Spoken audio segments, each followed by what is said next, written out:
This was my first ever day at high school, and naturally, I'm owning it. I mean, who wouldn't want to befriend someone as beautiful and friendly as me? By lunchtime, I already had loads of new friends, and everyone flocked around me to hear stories about my amazing life. I soon became super popular at school. I was the gorgeous, enchanting blonde beauty. Do you know what the best part was? Boys started noticing me too. Even the captain of the basketball team, Mitch, took a liking to me. It makes sense. I mean, obviously, the best-looking boy in the school is going to be interested in the best-looking girl. And guess what? He's following me on my way home right now. Stalking me much, huh? Just wait for it. It seemed like my new life here in this school was going to be awesome. Well, Mandy. That was not an easy question, but you answered it perfectly. Great work. See? I'm not just a pretty face. I'm also one of the smartest students in the school. My admirers grew and grew. It seemed like everyone wanted to spend time with someone as perfect as me. Here, I was telling my new friends about how at first, people sometimes misjudge me, as I come from a well-educated and extremely successful family. My parents are super wealthy individuals who encourage me to always be the best version of myself and strive hard to never let them down. Hey, Mandy, pardon me, but how come you never wear designer clothes or use anything expensive? She looked down at my tatty-looking sneakers. I see why it might seem a little peculiar, but you see, I dress this way because my parents value the importance of being humble. That's also how I live. Goodness is better than beauty, right? Then I pulled out my phone and showed them the grades from my last school. Everyone gasped at me for being so excellent. I was loved, admired, adored. But of course, being this amazing meant that there's just gotta be quite a few kids being jealous of me. I mean, I suppose I couldn't blame them. After all, I dazzled like a diamond, while they were just dull and ordinary. One time after an exam, as soon as the teacher left, this girl called Layla stood up and said, "Mandy cheated. I saw it with my own eyes." I saw it too. She checked her phone during the exam. Everyone was gasping in shock. Right at that moment, the class president, Marshall, shouted, Hey, quit it! We all know Mandy's a great student. There's no way she cheated." Huh, that's what I'm talking about. Layla and Susan must be bursting with envy that their petty plan to ruin me didn't work. And the class president, he came out of nowhere to protect me. He must be another one of my many admirers. But, sorry, Marshall, I'm way out of your league. A girl like me needed a handsome, rich, mature kind of guy. These boys at school are cute, but they're just boys. They're beneath me. One time I was in a rush and didn't have time to search my locker, so I accidentally took the wrong textbook with me to class. Seeing my mistake, Layla and Susan immediately jumped in. Uh-oh, what's this? We thought Miss Perfection here never messed anything up. I didn't even have a chance to say anything, as this Beth girl spoke up. Hey, cut it out! Who doesn't make mistakes once in a while, huh? Here, you can share mine. Oh, wow. This girl was kinda nice. It was good to have an ally to deal with Layla and Susan. So, at lunchtime, I joined Beth's table. We started chatting, and she was clearly fascinated by how amazing my life was. Great, now I had a faithful sidekick. Hey, Beth, help me do the homework for today, okay? Again? I have to attend a very important party with my parents tonight. There will be politicians and plutocrats. I won't have time to do homework. Now I have to go home early to get dressed and do my makeup. Bye! I didn't need to turn around to see her funny, bewildered face.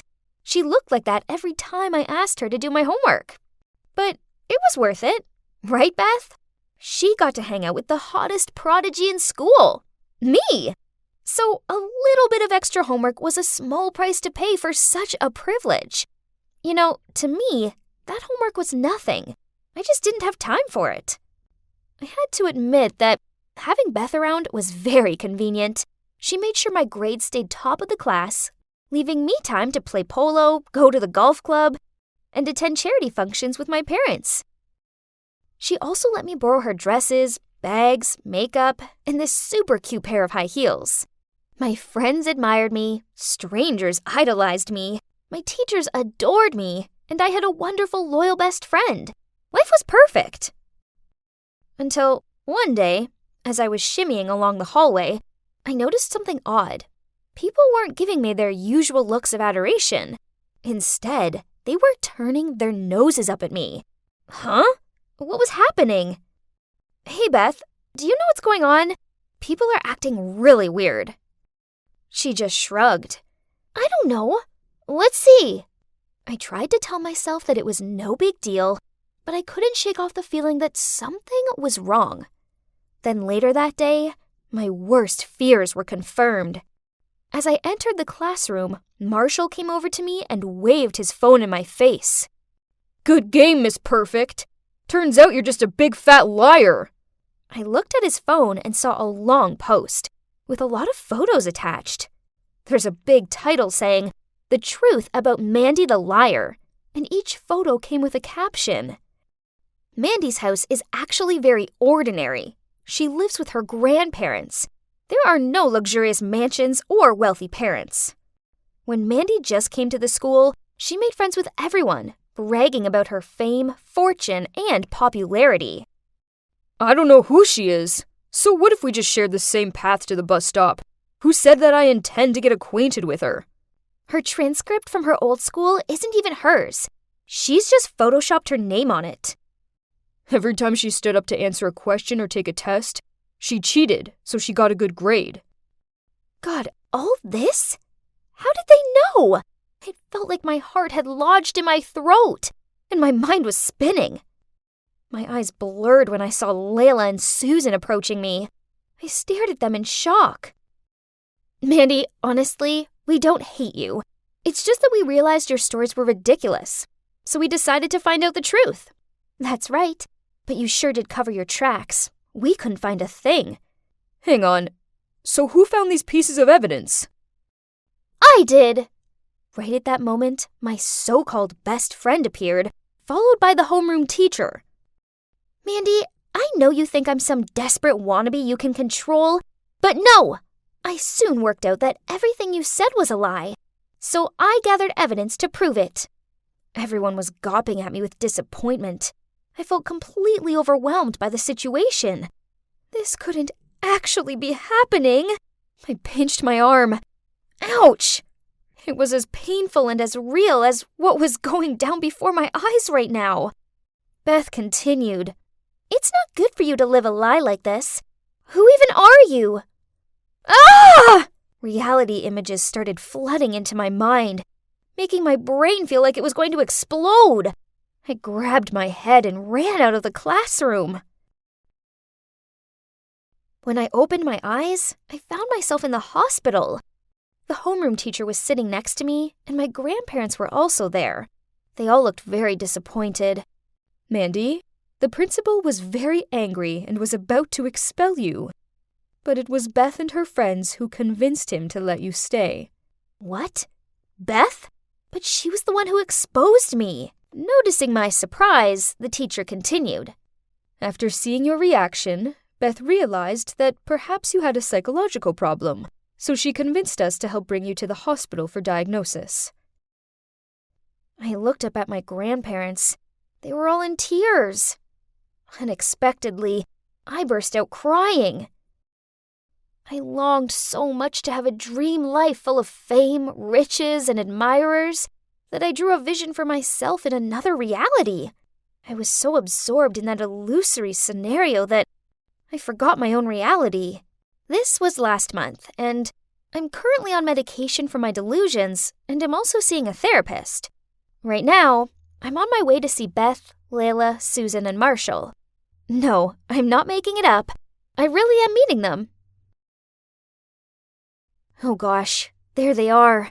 This is scary, but it's something I've got to do. So I took a deep breath, then taking my therapist's advice, I spoke from the heart. Hi guys, thanks for coming. Firstly, I want to apologize for lying. The truth is, I've lived the lie so much that I could no longer distinguish what was real and what wasn't. My therapist helped me see that this all began after I lost my parents. Part of my subconscious craved for this dream life so badly that I created a new one. This way I didn't have to accept the truth, which is that my parents have passed away and I live with my dirt poor grandparents. When I finished talking, I looked at them, half expecting them to shout at me or something, but instead, Beth smiled at me and said, "It took a lot of guts to come here and say that." "I'm sorry, too. I shouldn't have outed you like that, but I didn't know you were ill." "Same. I'm proud of you." "Me too." "Me 3. Now, when are we gonna order cake?" So, what now? Well, I'm still taking my medication and talking to my therapist. I can now tell the difference between the make-believe and reality. Also, I'm back at school, and my teachers and classmates have all been really welcoming. Better still, I now have some awesome friends who like me for me. And you know what? It turns out that living in reality isn't actually so bad after all.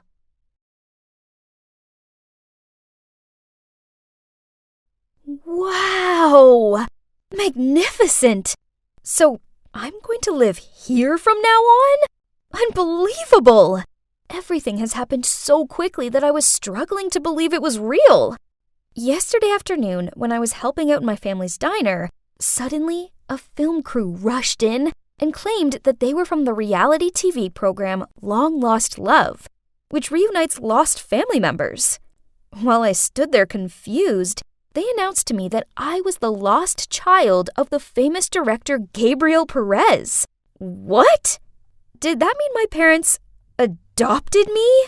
Through tears, my parents told me that 13 years ago, in a bustling, crowded fair, they saw me wandering around aimlessly, so they brought me home. And even though they reported it to the cops, there were no leads, so they decided to adopt me. And so begins my life as a young lady of a rich family.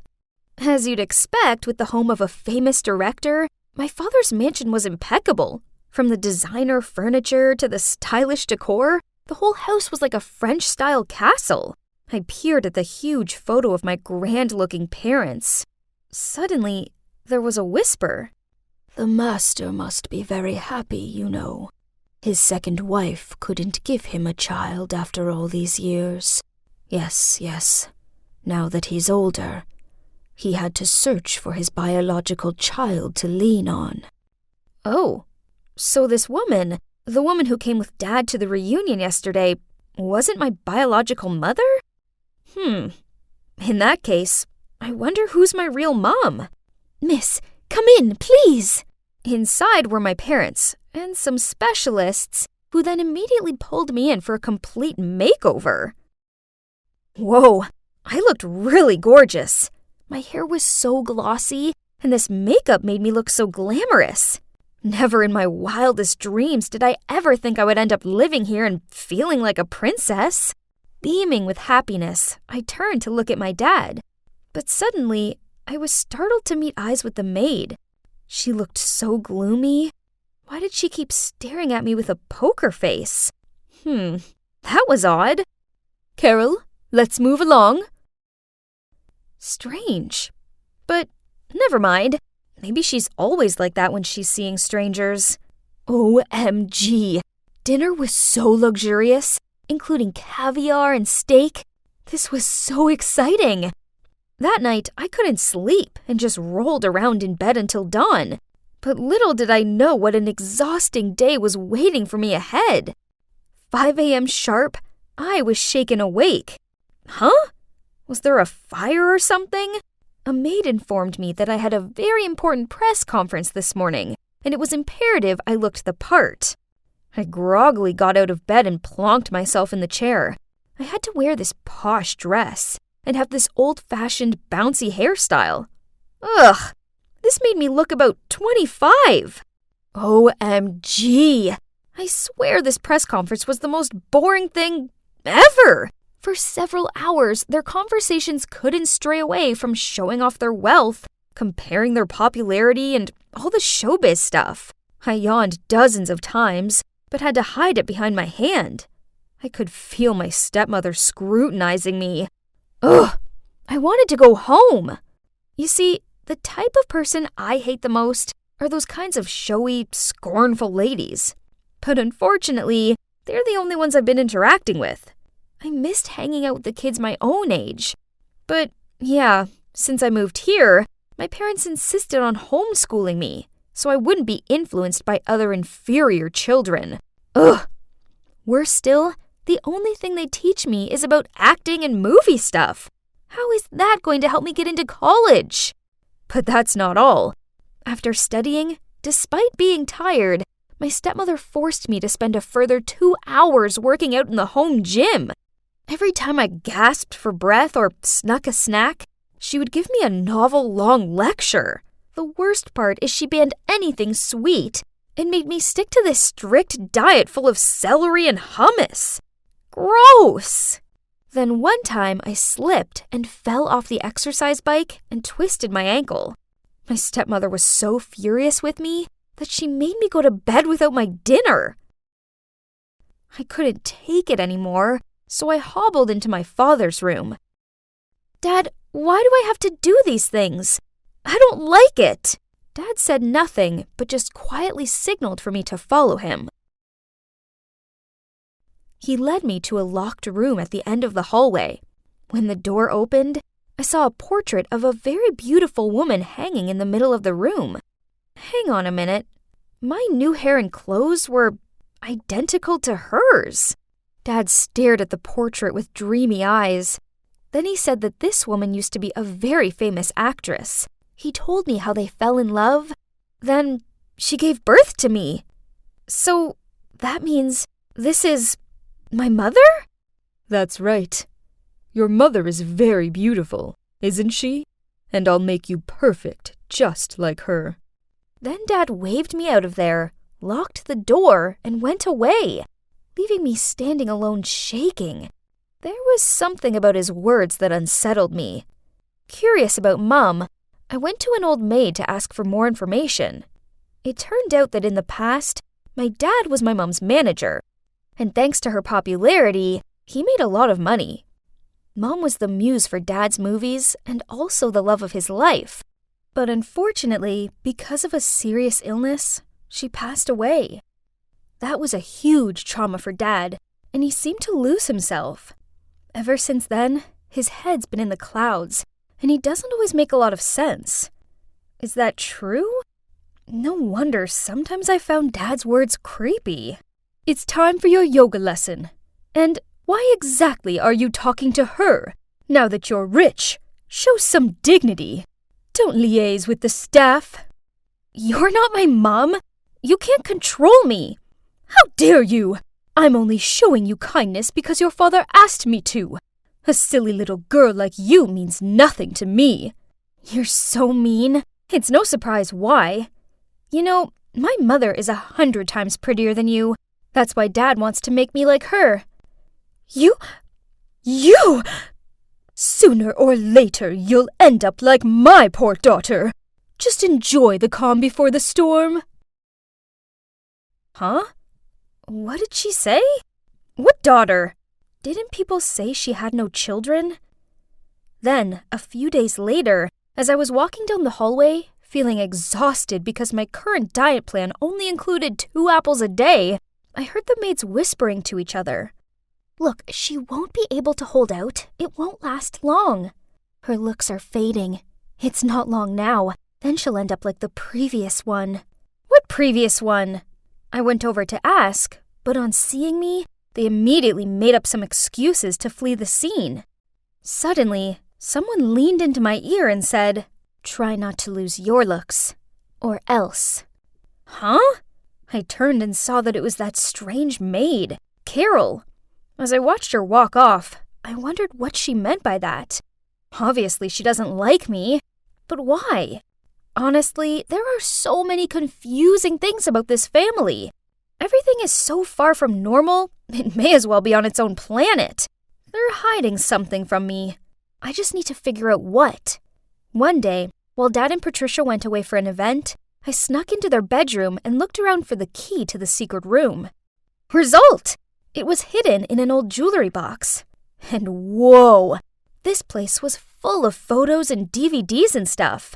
I found an album labeled Happy Family, and there were so many photos of Dad and Patricia with a pretty little baby girl. There was one photo of that baby girl turned 10. Written on the back of it was 12/15/2014. Happy birthday, our pretty sweetheart. Stay beautiful, Carol. Carol? The birth year. Green eyes.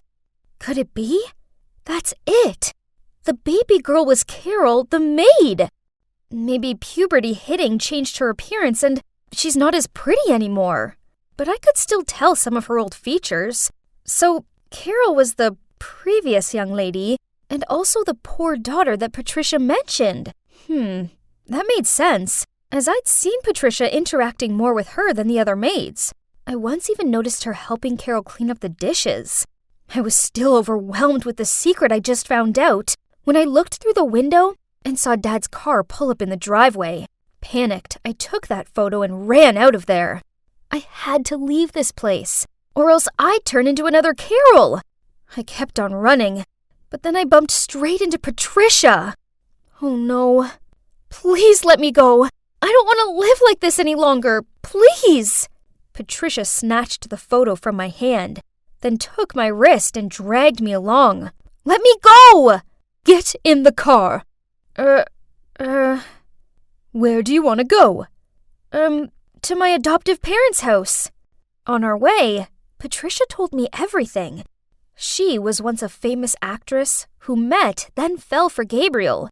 At first, she didn't mind attaining his high beauty standards, but then she realized that how he made her act and dress was all based on his late wife. She thought that having a child would change him, so they adopted Carol. She was very beautiful when she was little, so they spoiled her and took her everywhere to brag. But when she grew older, her looks began to fade, so Gabriel made her their maid. My dad needed a pretty girl to be her replacement, to be his own muse, so he decided to find another one. Truth was, he had no long-lost daughter. Instead, he got a private detective to look up unsolved missing child cases and discovered me. Oh my God! Unbelievable! Now Patricia, too, was exhausted from living this life, with a man who was still besotted with his dead wife. She felt bad for Carol, and for me, too. So, okay, turns out Patricia wasn't as bad as I thought. On the contrary, she was kinda pitiful. We are so sorry for letting you move into that house. I knew there was something not quite right about the situation, but I wanted you to be happy without money worries. So, we let you go. We should have realized. We're so sorry. I'm sorry for not being able to stop Gabriel. He went too far. I was sobbing in my mum's arms when I saw Gabriel. He stormed in and dragged me along. This one's mine, so she's coming with me. You can't just buy her. She's my daughter. Right at that moment, my sister Hannah arrived back from school. Gabriel's eyes lit up when he saw her. Then he immediately rushed over and grabbed her arm. Ha ha ha! Then I'll take this one. Not so pretty, but I can make it work. We all charged towards him and freed Hannah from his grasp. Gabriel seemed frantic and refused to leave. My parents had to literally bundle him out of the house, then call the cops. So, what now? Well, at first, I was pretty mad with my parents for letting me go so easily, but I guess they just wanted me to have no money struggles or anything. So, I've forgiven them, and now we all live a humble but happy life running the diner. Carol and her mom visit sometimes. They moved out of Gabriel's mansion, and they seem much happier now. As for Gabriel, as far as I know, he's still searching for the perfect beauty to replace his dead wife. There's a part of me that kind of feels sorry for him, but luckily, he can't come anywhere near me or my family, as we have a restraining order against him. Looking back on it all, I now realize that I already had everything I needed. Okay, so we might not be rich, but we have kindness, love, and happiness. And trust me, Those things are way more important than bags full of money.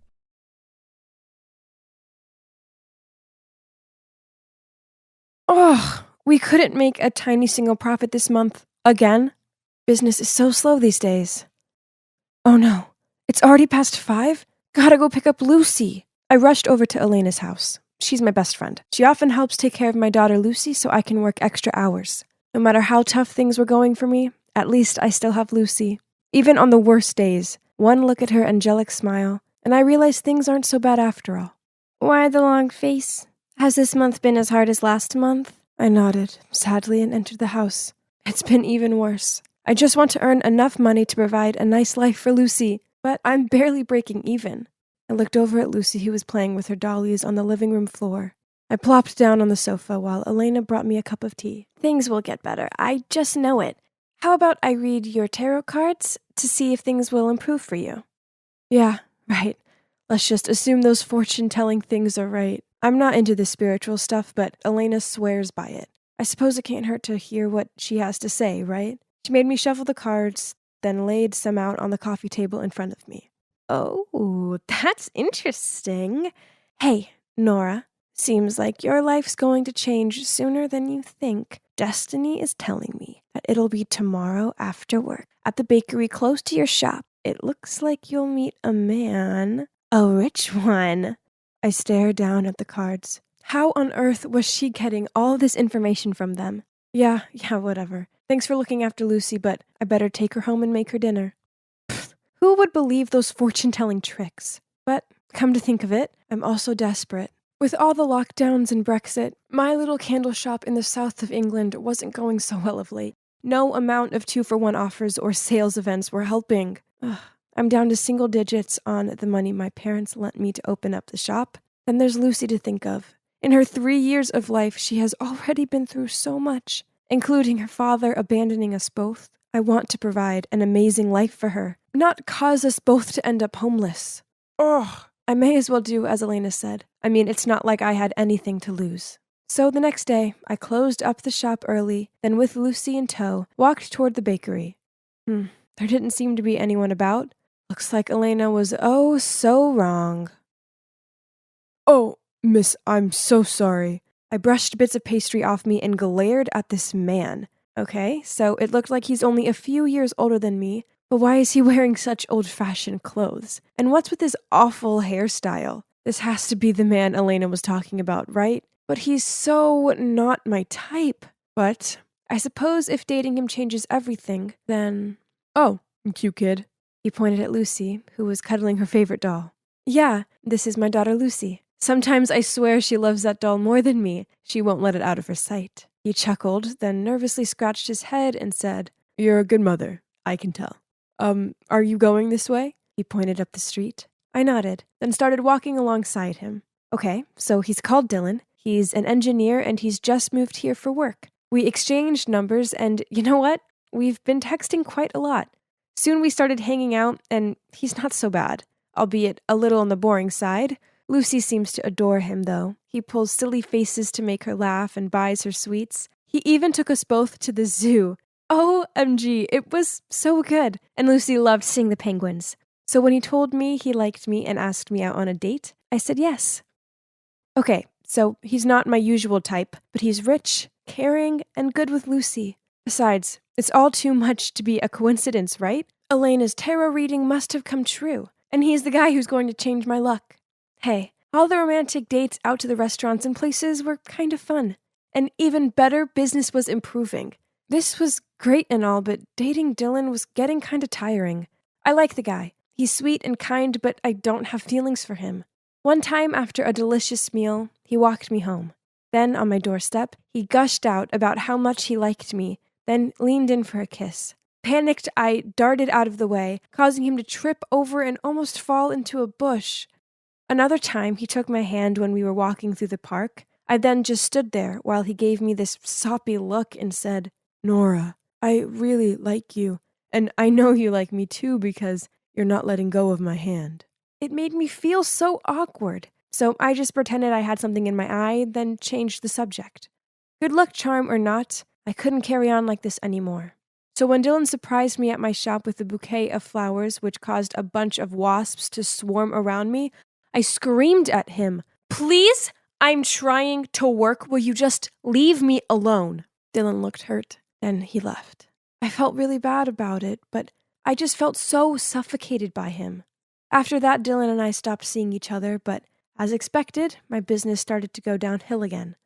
Ugh, why? Why does it have to be him that makes everything work? But if it's really only Dylan who can help me make money, then then I'd continue dating him until the end of this winter. I mean, I did need money to provide for Lucy. As a peace offering, I decided to buy Dylan his favorite pastry from the bakery and surprise him with it. But as I was walking out of the bakery, I walked straight into someone. Dylan? Turns out he was also planning on surprising me, and he was just getting a pastry for Dutch Courage. I invited him into my shop, and he handed me this gross gemstone bracelet. But I forced a smile, told him it was beautiful, and hugged him. Looks like we're back on. That night, I went home and placed the bracelet on the side. But then Lucy got a hold of it, and I noticed one of the gemstones on it was missing. So terrified she'd swallowed it, I spent all evening in A&E. Turns out it was a false alarm. Nice gift, Dylan. For the sake of my business, I may have had to date Dylan, but that didn't mean I couldn't see other guys too. So I joined this dating app and started talking to this cute guy called Austin. We gelled so well. So when he asked me out, I said yes. It was a harmless meetup. This wasn't cheating, right? Austin showed up and, I didn't want to compare, but Dylan was like a desert, while Austin was definitely the green oasis. But right when Austin and I stepped out of the cafe, we ran into Dylan on the sidewalk with another girl. So turns out we both wanted to find someone new? If so, maybe there was no need to wait until winter. So Dylan insisted on coming round, and naturally he wanted to know who Austin was.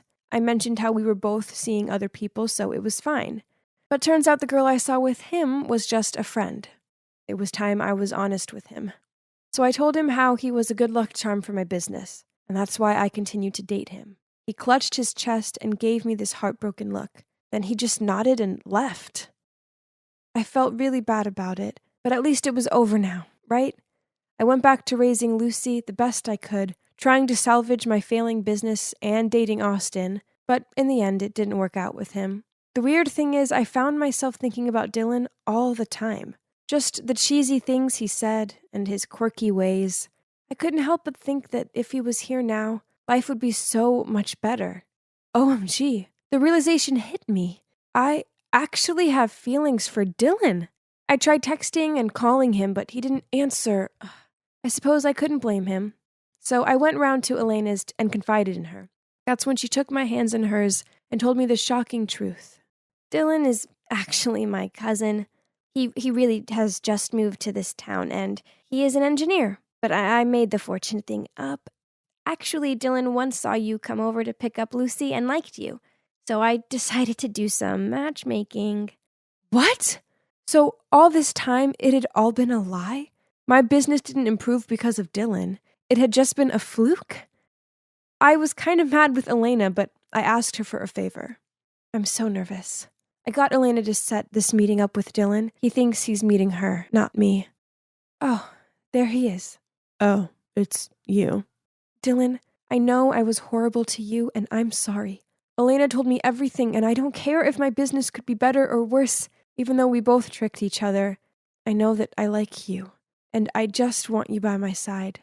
He gave me this questioning look. Then, seeing that I was being serious, he hugged me.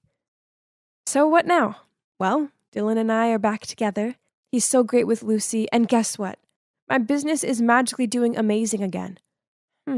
Turns out it has nothing to do with magic or good luck charms or anything to do with Dylan, who not only recommended my little candle shop to all of his friends and clients, but also started up an awesome online marketing campaign for me.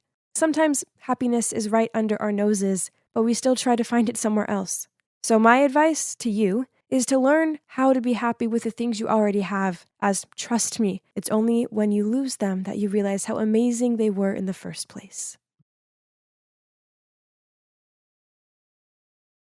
I was so nervous. Like, the most nervous I'd ever been in my life.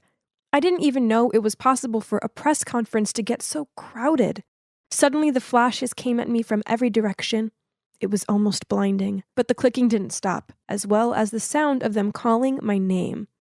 Hazel, look here! Over here, Hazel! Oh my gosh, why was this so chaotic? I started to panic, so I ran away, but I'd only taken a few steps before thump! Oh, these stupid high heels. Oh, hi, I didn't see you there. Well, let's be real, it's kind of hard to see anyone from this angle.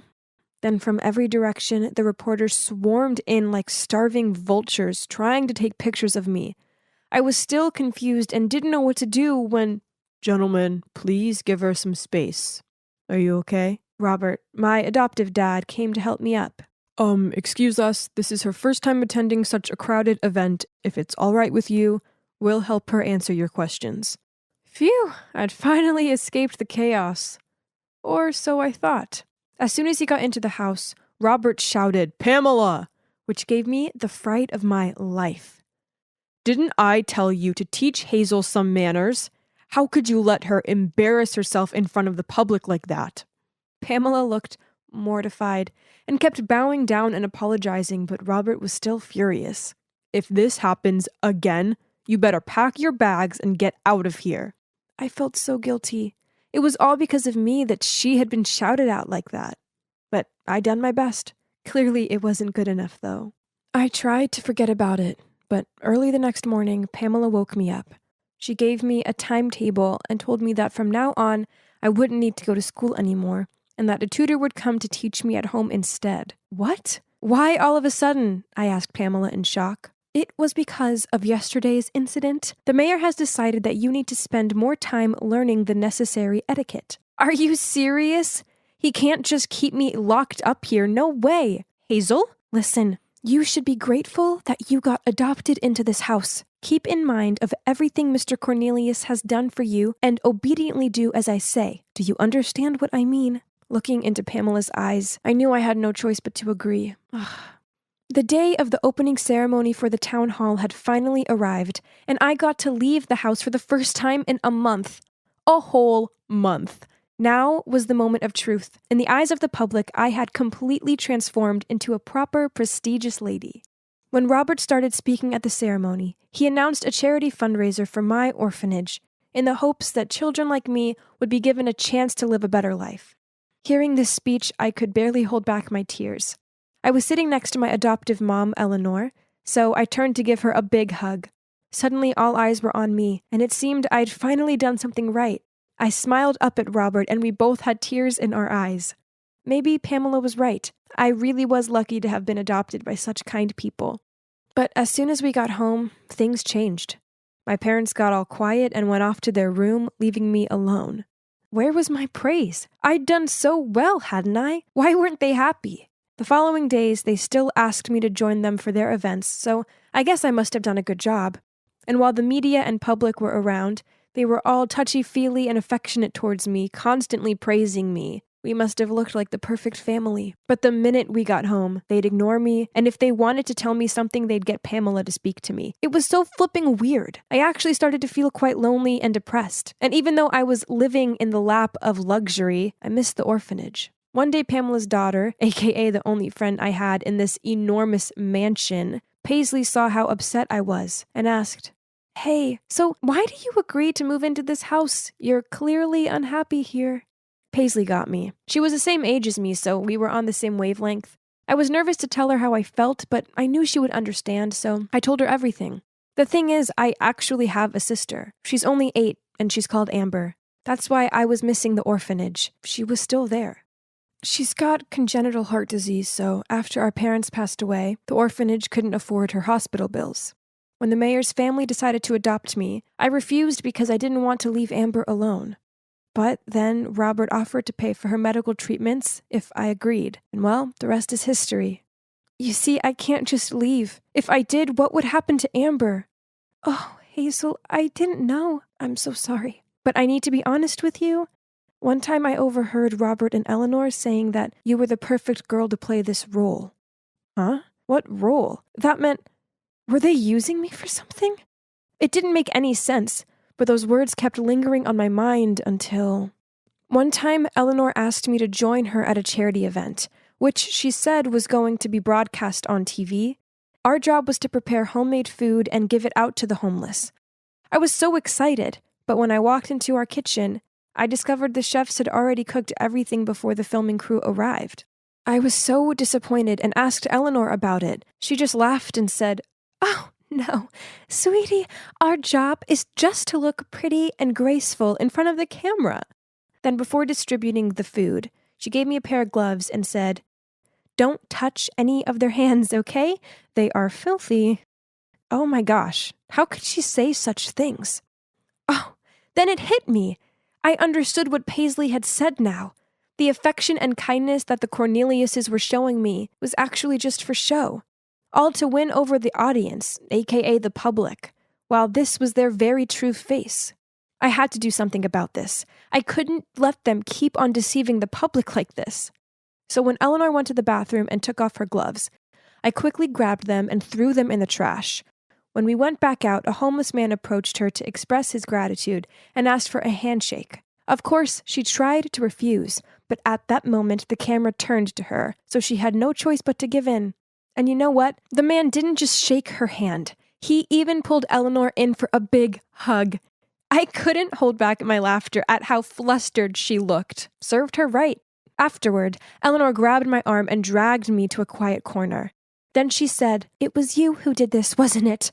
I pretended to have no idea what she was talking about, and this just infuriated her even more. Then later that evening when we got home, Robert was already waiting and shouted at me, "What do you think you're playing at?" I was confused, but then Eleanor added, "Don't you ever mess with me like that again." Now listen closely. Don't you miss your little sis? Aren't you curious if she's doing okay or not? That's right. You better have behaved yourself from now on, young lady. I was so shaken by what they'd said. I didn't even want to leave my room.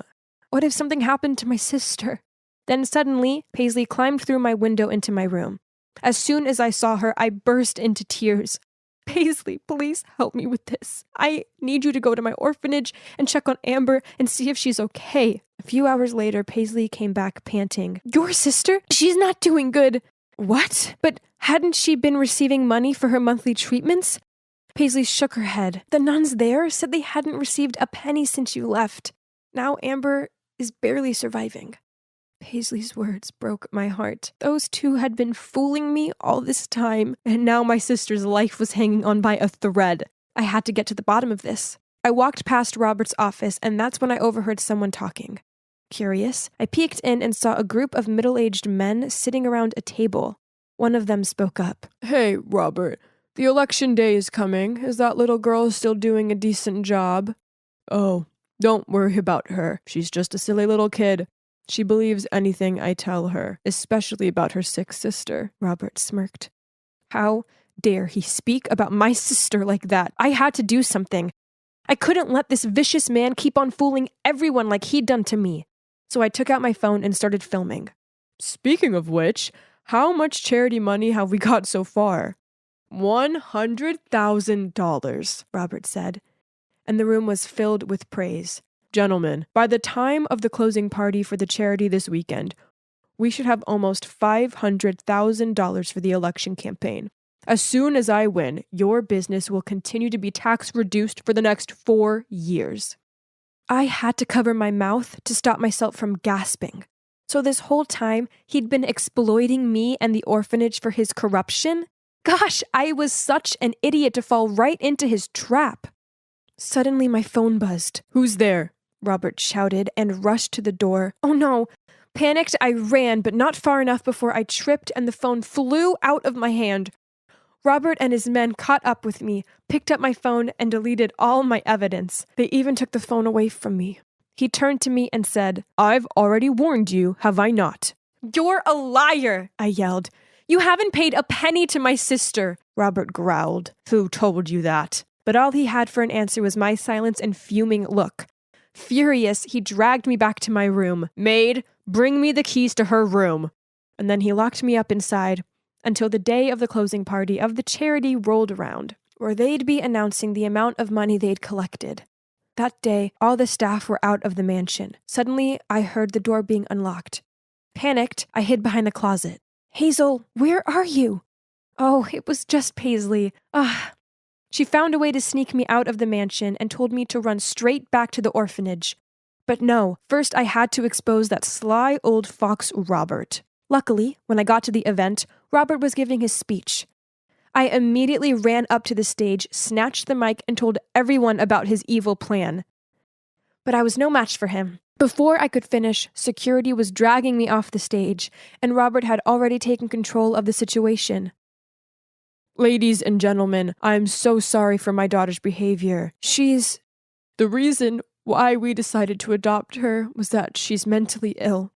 Since she came to our home, she has become better, but as you can see, there's been a bit of a relapse. What a snake!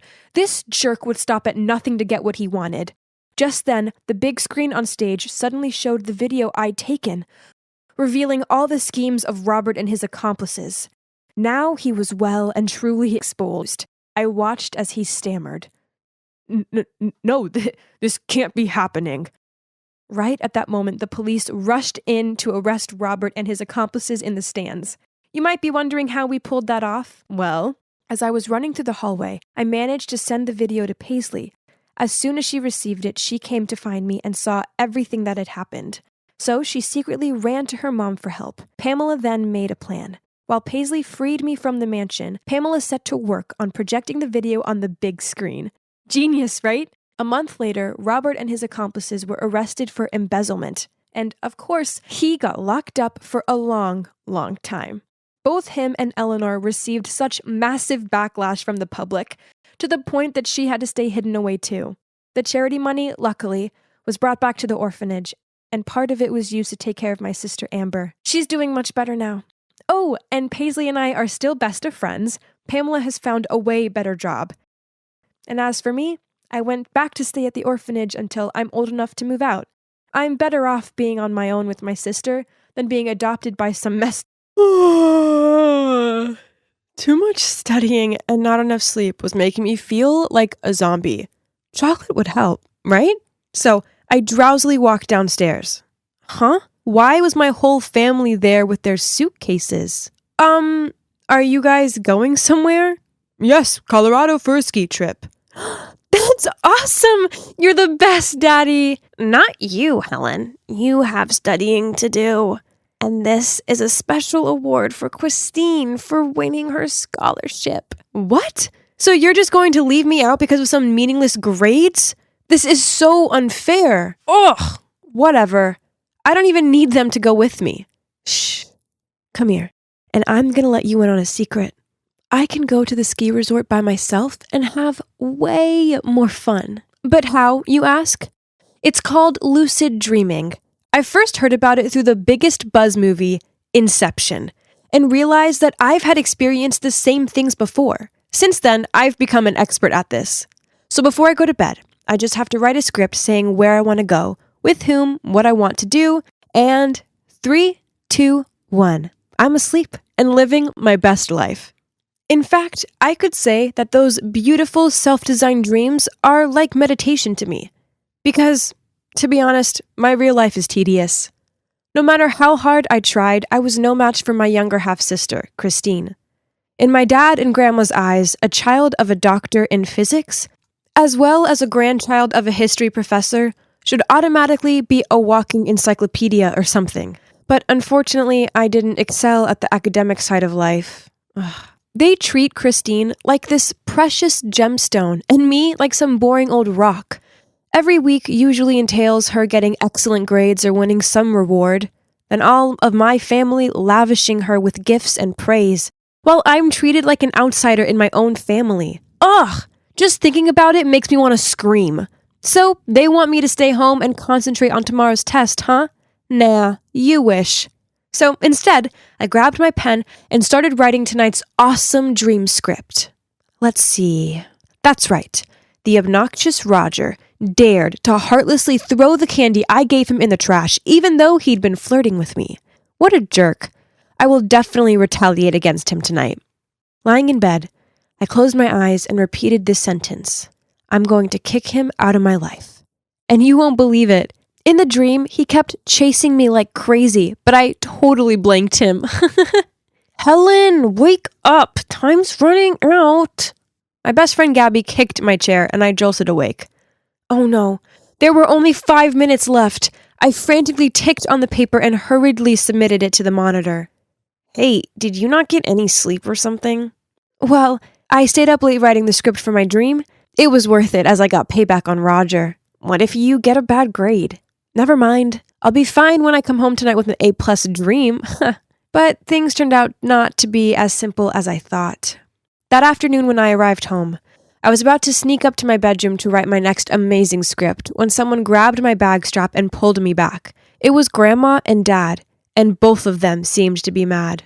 How long are you going to live like this? Education is important to this family, yet you don't seem to care. Do you realize this week alone your teacher has contacted me 3 times?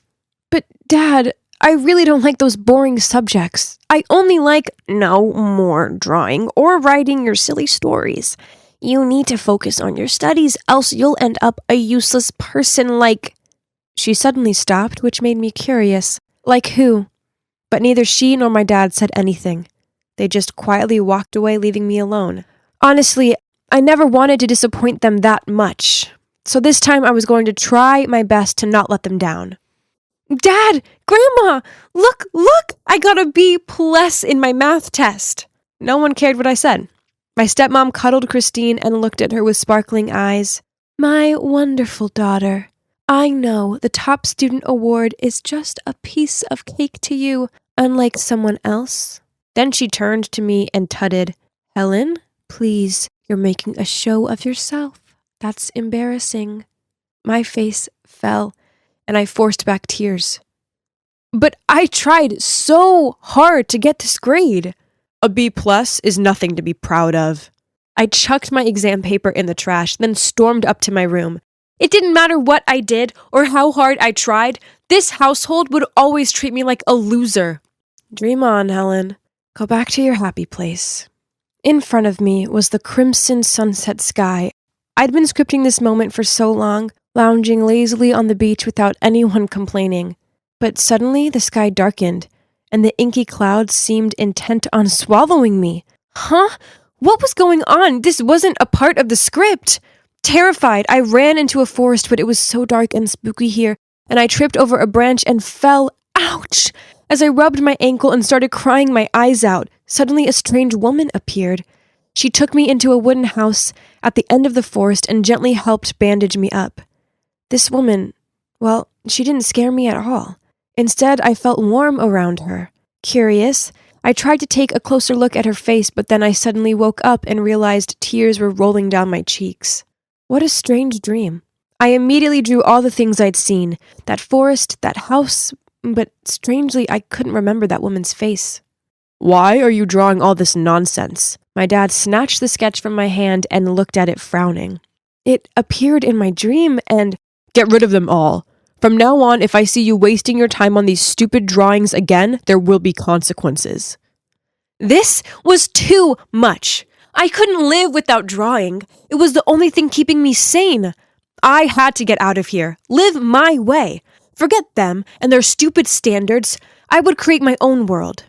I planted myself in Gabby's room, and this is where I've been for almost a week. Luckily, Gabby's parents are totally chill with me staying. As for my family, they haven't messaged me once. And yes, dreams do go on. But now I dreaded going to sleep as my lucid dreams were still all messed up. Sometimes beautiful, sometimes bad. And for the most part, it did not turn out the way I wanted it to anymore. Until one day, that creepy forest appeared again. No matter how much I screamed to wake myself up, I still couldn't get out of that nightmare. Panicked, I kept running and running in the hope of finding a safe place till I saw that woman. And once again, she reached out her hand to help me. This time, I wouldn't miss my chance. I looked carefully at her face, remembering every detail, and as soon as I woke up, I drew her. Wow, I didn't know you watched this kind of show. Gabby giggled. What show? Look, she's a celebrity. She hosts some TV show that my mom watches sometimes. So, that woman is a real person? If so, I have to find her. I didn't really know what was going on, only that there was something tying me to this woman and I needed to figure this out. Luckily, Gabby has an uncle who works at the studio, and he gave us special passes to meet this host in the flesh. When the cameras stopped filming, she turned and saw me, and her eyes widened in alarm. Helen? Helen, is it really you? Then she rushed over and hugged me. Huh? What did she just say? We didn't know each other, and the weird thing is, this hug didn't feel strange at all. Instead, I felt the same warmth as when she'd taken care of me in my dream. As she loosened her embrace on me and gave me this beaming smile, I said, and you are? Darling, it's me, your mother. That's when I realized something. Of course, she was my mom. Look, we had the same eyes. Needless to say, this was a huge shock. We hugged each other for a long time in tears. Then Mom took me backstage, got me a glass of water, then she told me everything. So after I was born, Mom once got caught up in a cheating scandal. Dad was angry about the damage this would do to his career, so he kicked her out of the house and wouldn't let her see me.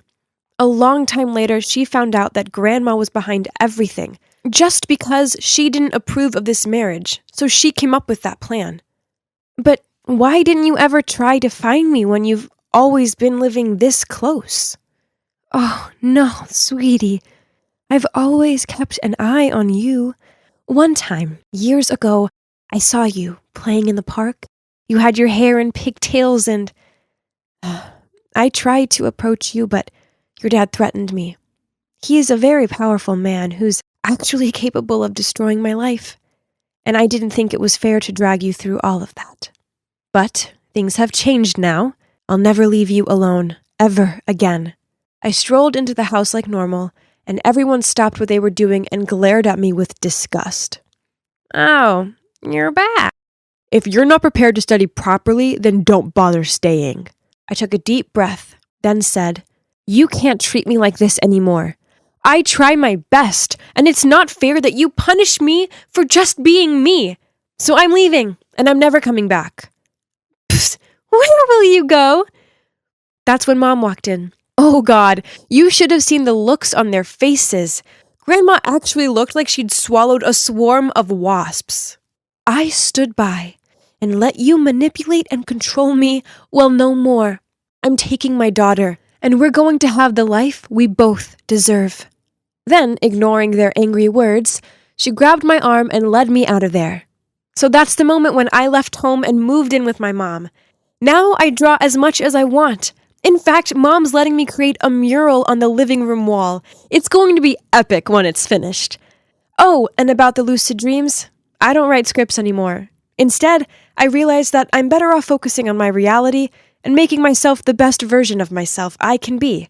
After all, as great as a dream world can be, it's nowhere near as good as experiencing life firsthand.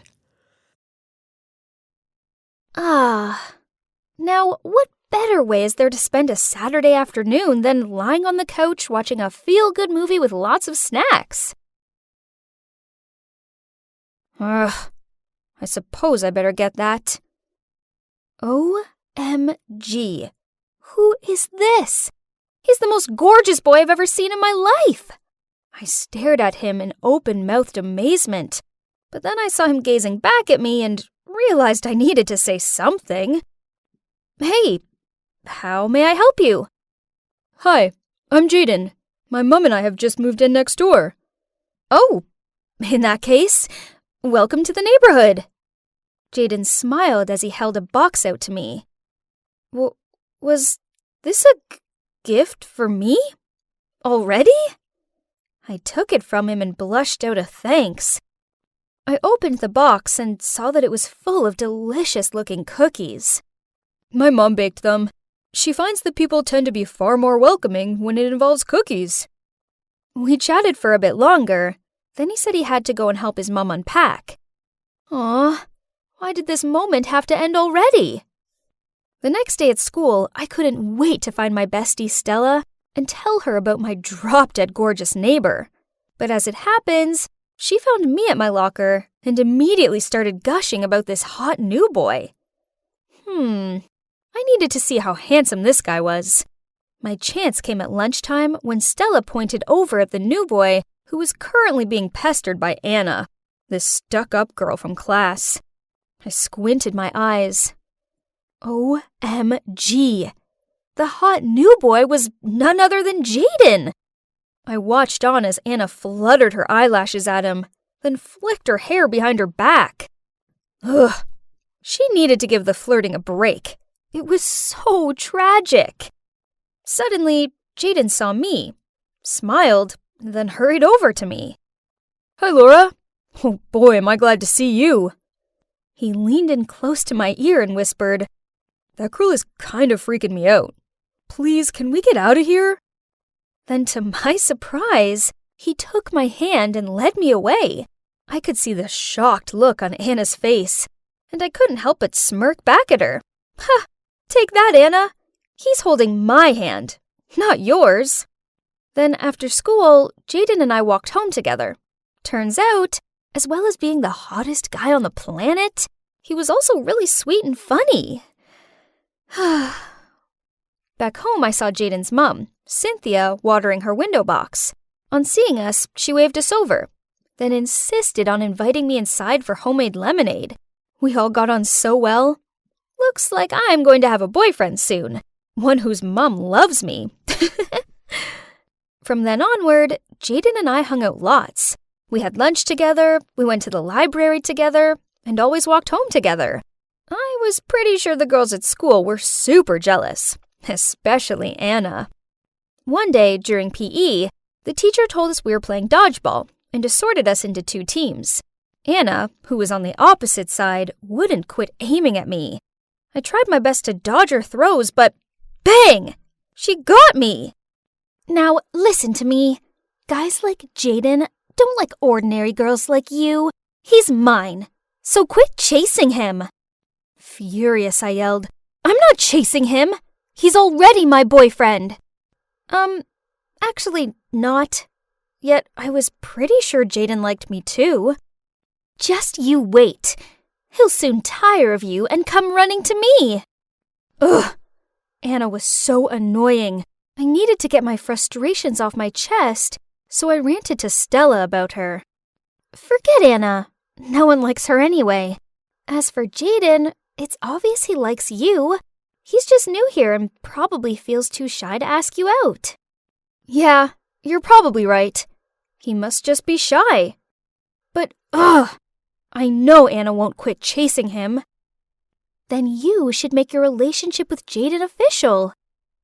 Stella had a point. If Jaden was too shy to ask me out, then maybe I should take the initiative. Then Anna would have no choice but to back off. Ha! Tonight was the night.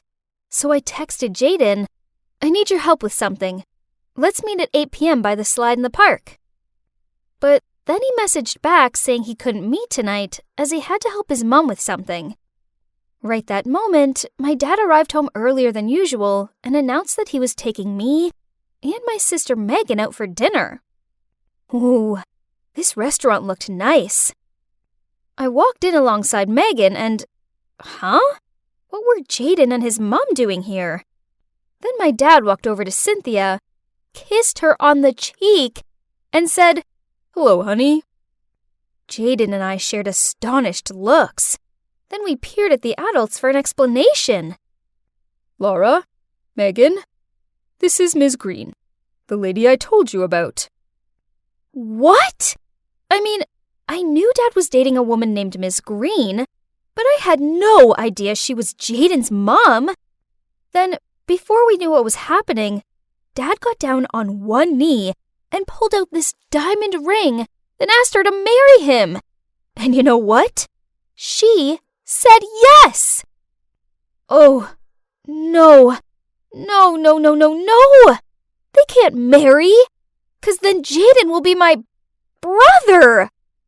Megan looked delighted and hugged them both, while I stared at Jaden in bewilderment.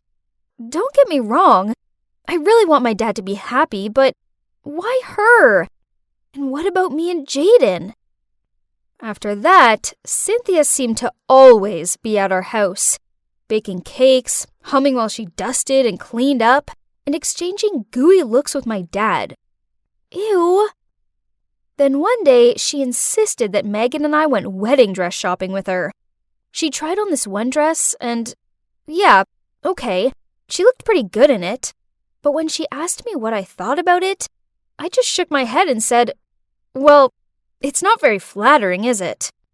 She tried on several more dresses, but I managed to find fault with them all. Then, when I noticed how disheartened she looked, I patted her shoulder and said, don't worry, Cynthia. You can always postpone the wedding until you find a suitable dress. She looked a bit taken aback, but then she just smiled at me and said, that's okay, Laura. I'm going to go with the first one. Ugh. Anyway, now the dress was chosen, so at least I could go home now, right? Wrong. As on the way home, we passed an arcade.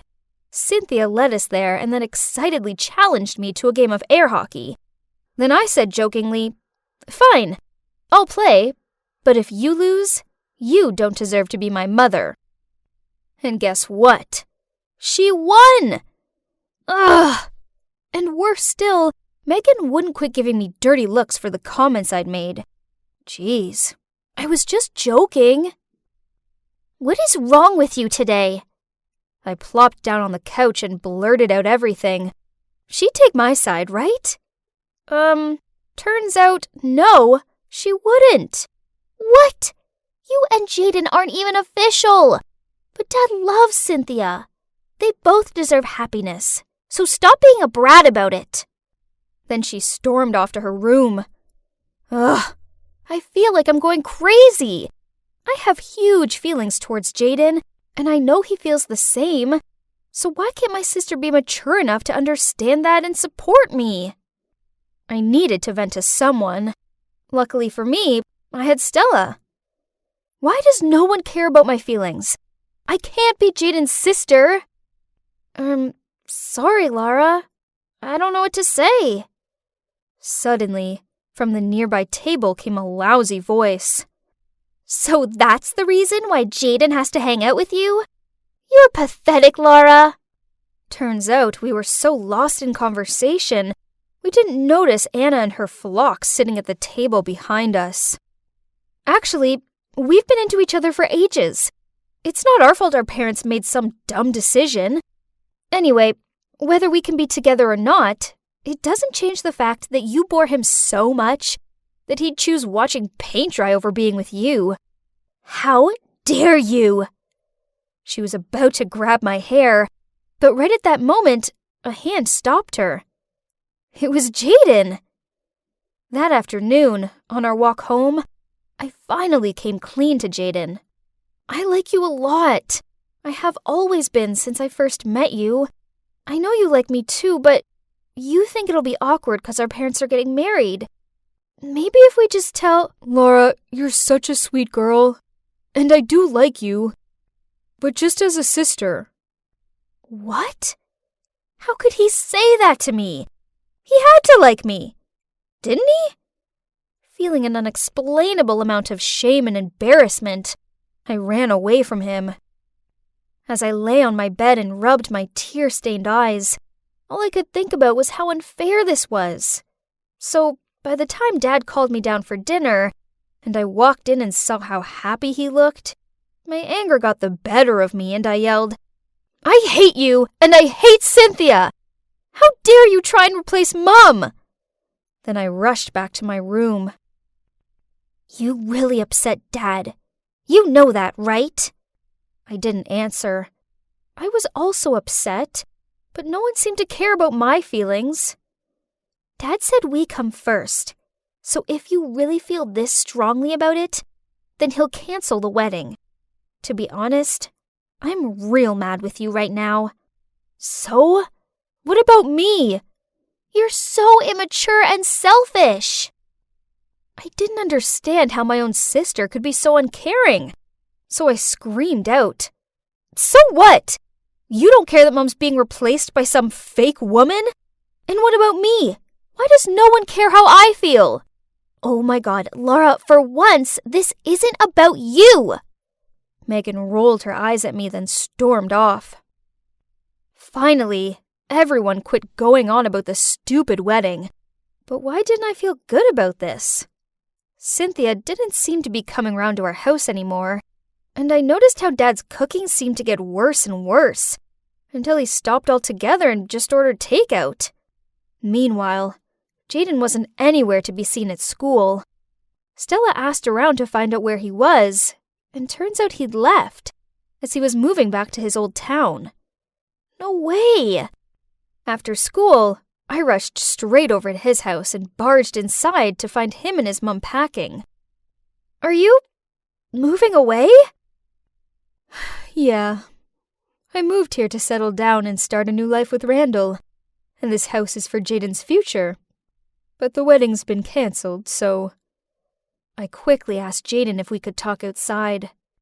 My mom's cried so much. Randall's her soulmate, and she can't stay around here if she can't be with him anymore. The most annoying part is that she agrees with him that the kids must come first.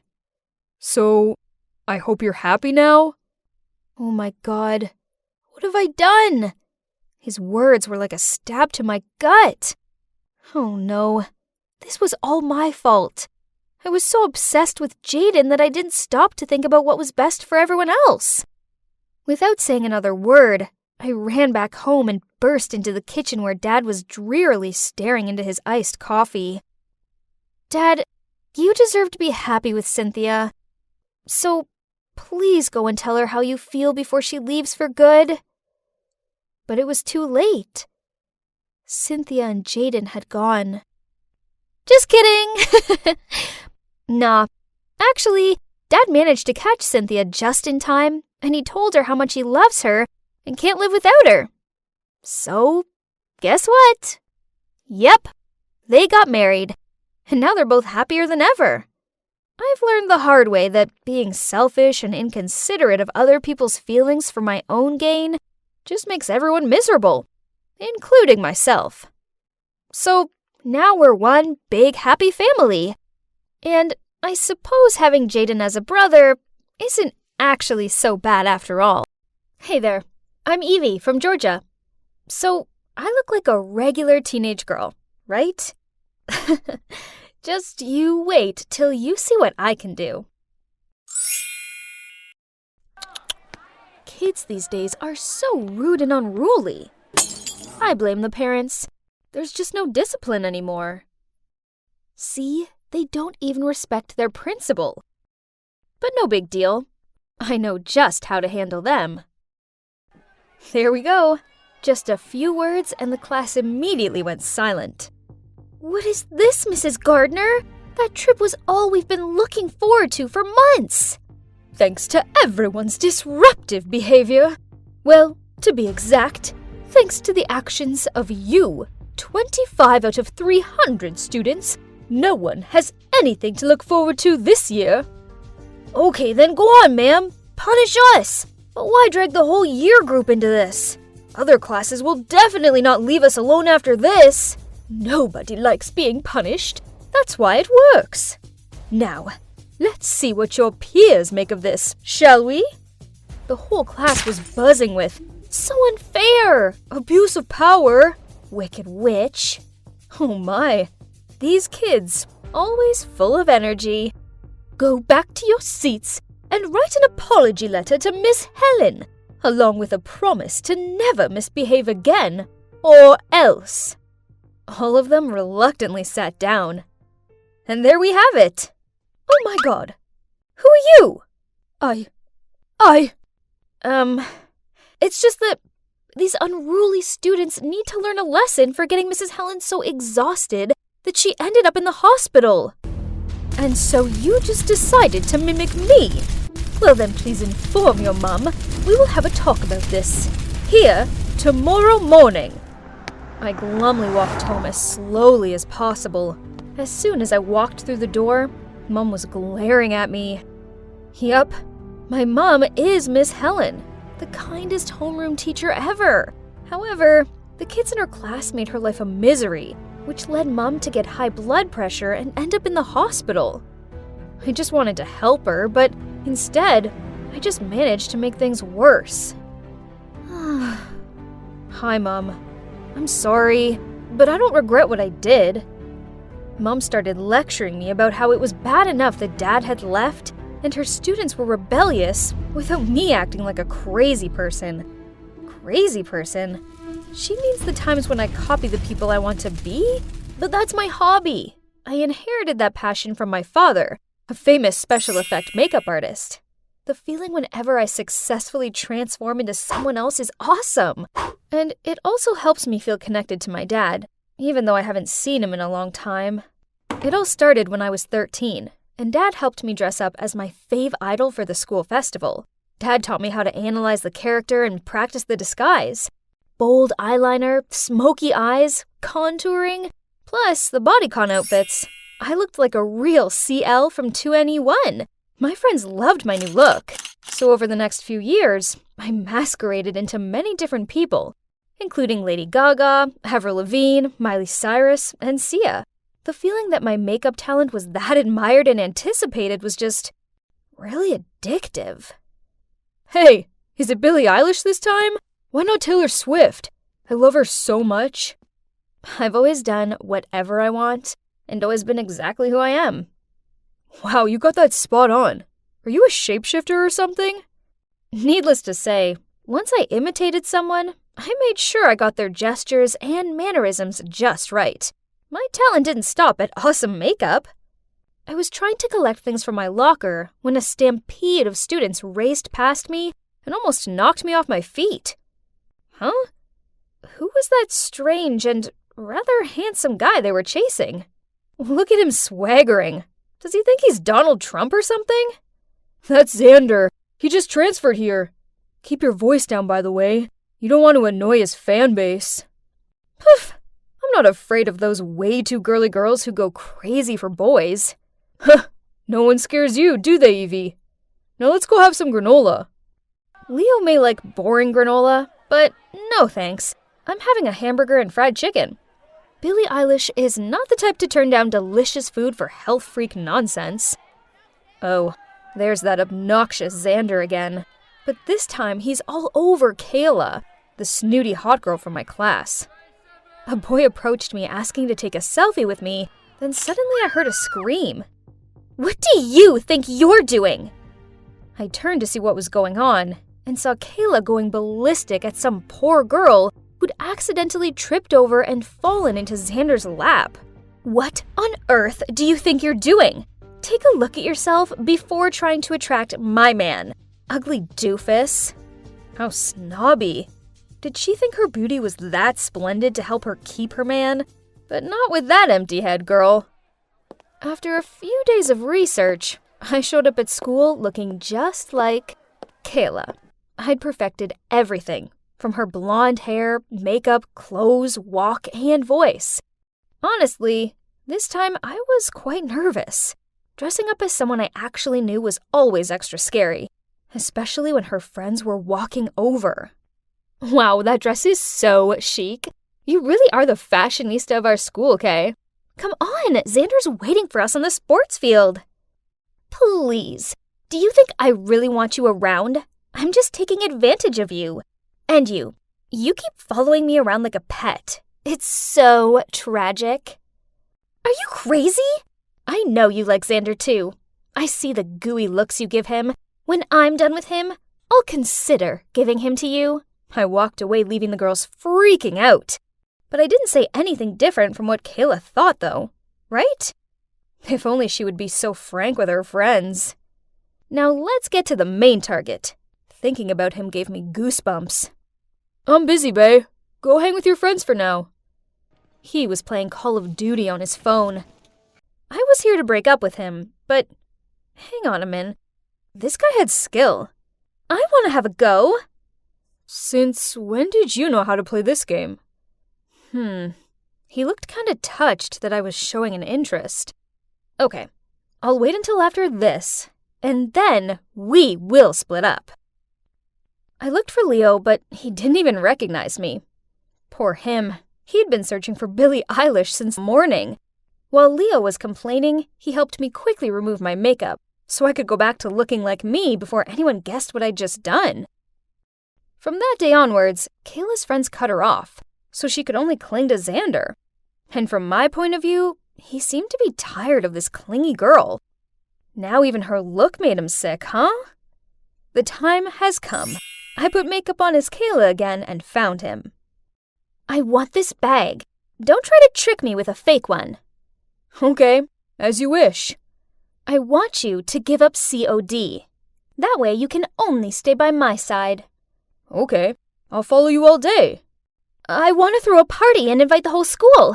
Your task is to get everyone to gather around me like they used to. If you can't do that, we'll break up. Deal. But I see everyone likes you. Right, Evie? Holy mother!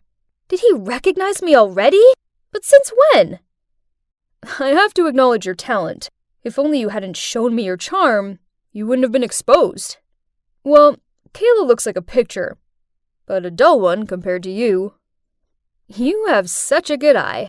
However, you're no different from her. Miss Helen is your mom, right? Don't be surprised. I'm a better observer than you think. Just like you. I know that Kayla was the instigator of the disturbance in the class that sent your mom to the hospital. I already apologized to your mom for Kayla's behavior. And if you want to know why I did that, it's because I have a big crush on you. Oh my god. I didn't expect things to turn out this way. But, okay. Taking it as a slap in the face for Kayla on behalf of my mom, I still agreed to date him. The next day, I showed up again at school as Ariana Grande, simply because I wanted to. But this time, I also played another role, Xander's girlfriend. As usual, every time I dressed up as a new character, all eyes were on me. But this time, it was more epic when I walked side by side with the hottest guy in school.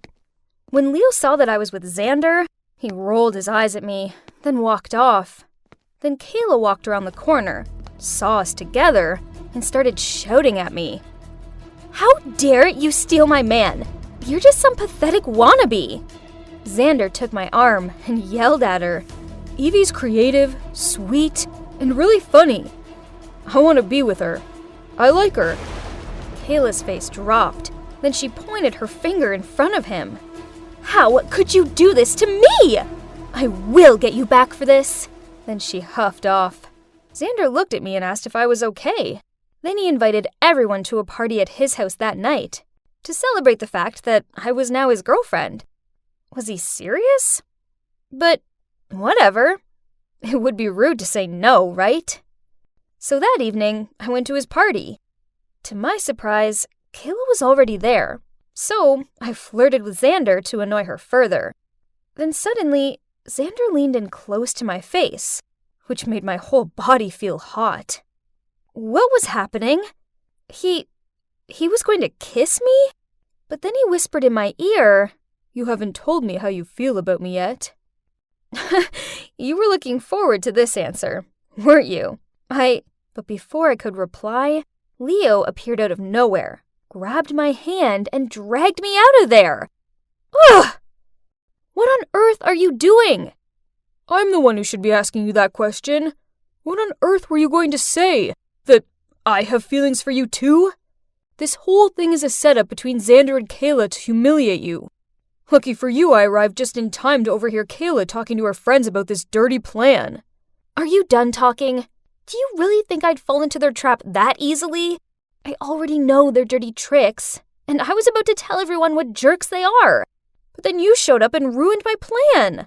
I don't care how clever and perfect your plan is. How long are you going to continue this tiring game of dispute? They think just because they're both hot that they can treat everyone else like they're puppets. Well, I've had enough. Evie, you're better than this. I don't like this revenge-seeking version of you. Can you please just stop it and go back to normal? Leo walked away in a huff and left me out here alone in the street. I stormed home and took off my makeup. Why was Leo so mad at me? I did nothing wrong. The gentle Leo I knew never had gotten mad or even went against my will, and was always the most enthusiastic supporter every time I imitated someone. What had gotten into him? I called him continuously, but Leo turned off the phone. Ugh, I felt so alone, it was horrible. Then I heard a knock on my door. Mom peered her head around it. Seeing me upset, she came over and cuddled me. It felt good having her comfort me, so I ended up blurting out everything to her. It sounds like Leo was just worried about you. But as for Xander and Kayla, they're not worth your time or effort. Don't become someone you're not just to get revenge on people who don't deserve you. But suddenly, I heard rustling outside of my bedroom window. Then Leo poked his head through it.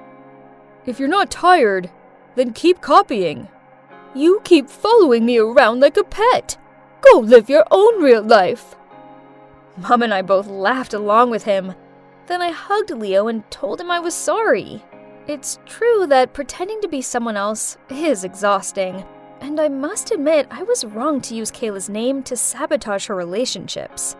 Tomorrow, I'll find her and apologize, even though I don't want to, but I have to find a way to end this peacefully. Then, I can focus on just being me for a while, without any of the drama. It was a normal, boring day in the grocery store. I was stacking milk in the fridge when Camilla, my coworker, came and said, Layla, you have to help me. I have this date tomorrow night, but I'm busy. Could you please go instead? Wait, what? I don't even know your date. Besides, I have a boyfriend. Lincoln, remember? Then she began explaining to me about this dating service, and she assured me it was 100% legit. It was mainly lonely men who just wanted some company. All I had to do was talk to them, and of course, there was a strict no hugging or kissing policy. At the end of the date, they'd pay me. No thanks. No way I was gonna do that. After my shift, I went home to see my landlady lingering in my doorway. She started yelling at me that I still owed her 5 months' worth of rent, and if I didn't pay it by the end of the week, she'd kick me out. I begged her to give me more time, but it was pointless.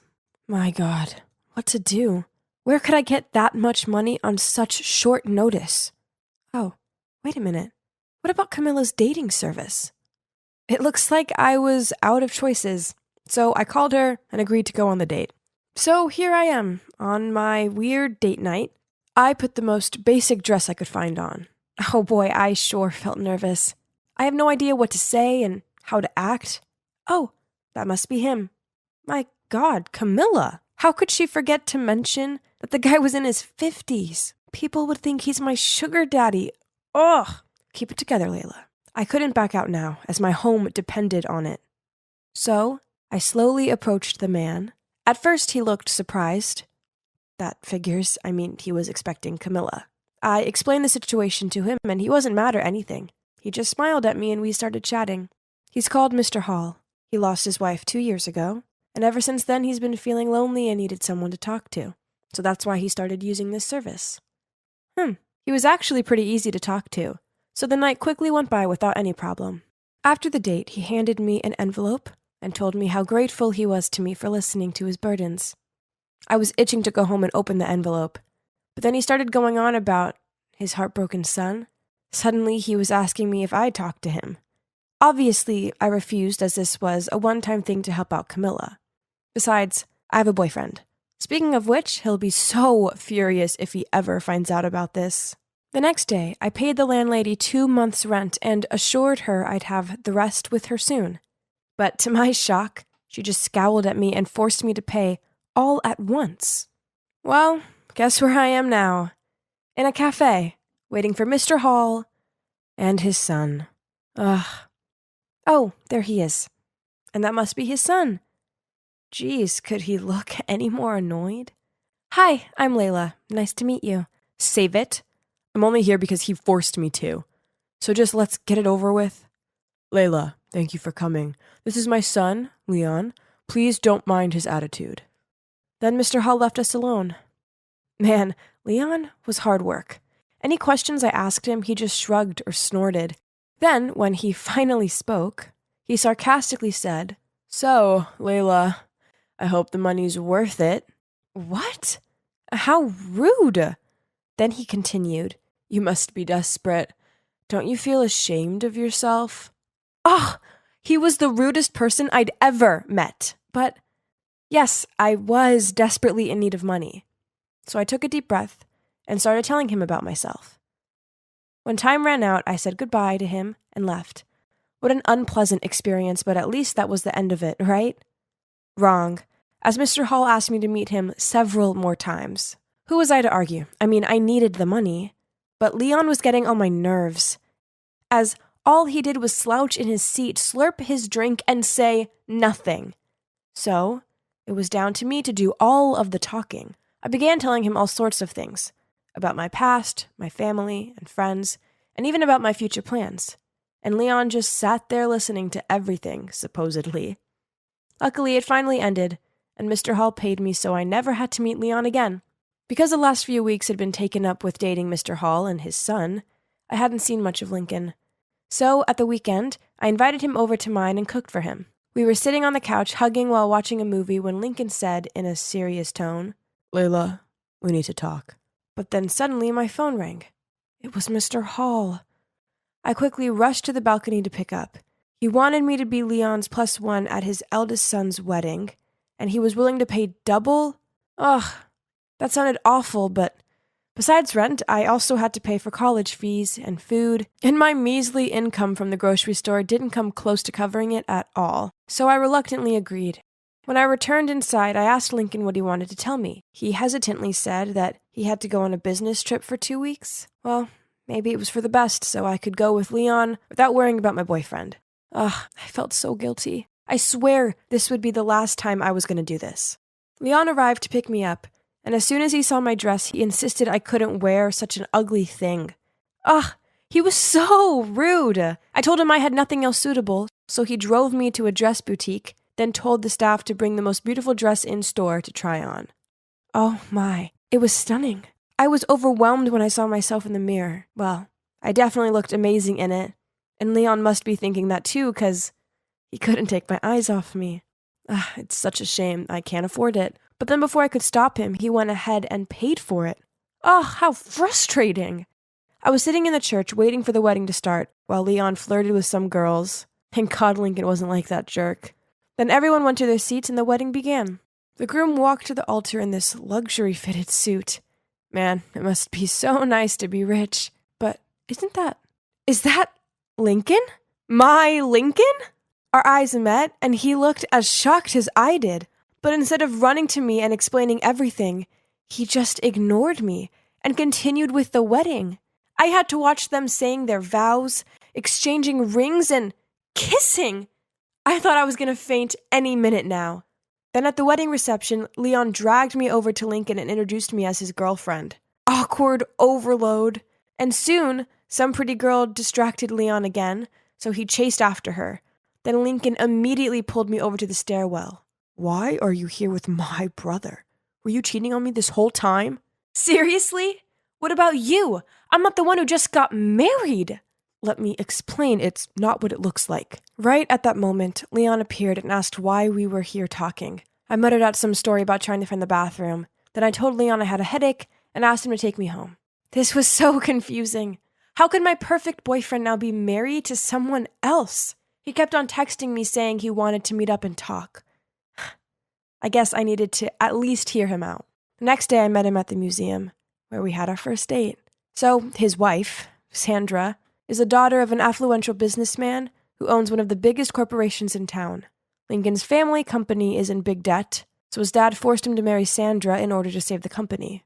Believe me when I say I don't have any feelings for Sandra. It's just business. I only love you. Please don't leave me. I promise as soon as the company is back on track, I'll file for divorce. Yeah, I know you probably think I'm crazy, but I still love him too. Besides, if the marriage is only temporary so he can save this family business, then that's understandable, right? He kissed me goodbye and left. But after that, Lincoln changed. Every time I texted and called him, he told me he was busy and would call me back. But he never did. I guess married life was preoccupying him.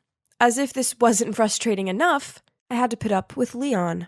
He kept on appearing at my place and bothering me. One time he showed up drunk, complaining about his ex-girlfriend, who'd just married someone else. Yeah, obviously it's far from worse than my current boyfriend just getting married. I tried to kick him out, but he'd already fallen asleep on my couch. The next morning, I went to the kitchen to see Leon holding a picture of me and Lincoln and asking why we were on it. So I just shrugged and explained that we were a couple. Leon started laughing and calling me a fool. We argued back and forth, and in the end, I made him leave. I don't care what everyone thinks. I believe Lincoln. Then a few days later, I was walking out of college when I saw Mr. Hall waiting for me. He gave a slight sigh, then said, "I will make this short. Stay away from Lincoln. He's married now. Layla, I'm fond of you, but if you try messing with Lincoln's marriage, I won't hesitate in making things complicated for you." Oh my God. I can't believe Leon snitched on me. Ugh, what a giant baby. In anger, I took out my phone and gave him a piece of my mind. Oh my God. I can't believe you told your dad about me and Lincoln. You're such a jerk. Just leave us alone and mind your own business. If you trust Lincoln, then that's on you. But he's not as innocent as he makes out. He and Dad would do everything for the company. What did that mean? I hung up without letting him say another word. This jerk didn't even try to cover up his action. I couldn't just let them do this. I needed to fight for us. So the next day, I walked straight into Mr. Hall's office, even though his secretary tried to stop me. I told him right to his face that I would never give up on Lincoln despite his threats. And you know what? Forcing your son to get married just to save the company makes you a coward. Mr. Hall burst out laughing. Well, what came next was far from funny. Turns out it was Lincoln's idea to marry Sandra. Leon was right. Both of them would do everything for the company. Another thing, Leon didn't tell Mr. Hall about Lincoln and me. He saw us talking at the wedding, so we hired someone to investigate us. I was totally wrong about Leon. Right at that moment, Lincoln walked in and stopped dead on seeing me. "Layla, what are you doing here?" "You liar. I can't believe I trusted you." "Please hear me out." I took the iced coffee from Mr. Hall's desk and splashed it in Lincoln's lying face. "We're done." Overcome with emotions and feeling like a massive fool, I rushed to the nearest bar to drown my sorrows. I was about to down my fourth shot when a hand stopped me. Can Lincoln just leave me alone? But when I looked up, it was Leon. "Why are you so good to me? I mean, I blamed you for telling your dad. You should hate me." "Because I like you." I felt like the room was spinning upon hearing his words. Then everything slowly came to light. Leon was devastated when his girlfriend broke up with him. But then he found out she did it to be with his brother. Yes, you heard me right. His ex was none other than Sandra. At first, Mr. Hall forced Leon to marry Sandra for the sake of the company. Even though Leon was crazy about her, he didn't want to marry her under those stipulations. Lincoln overheard their conversation, so to gain his father's trust, he charmed Sandra away from Leon. Oh my God, this family was crazy.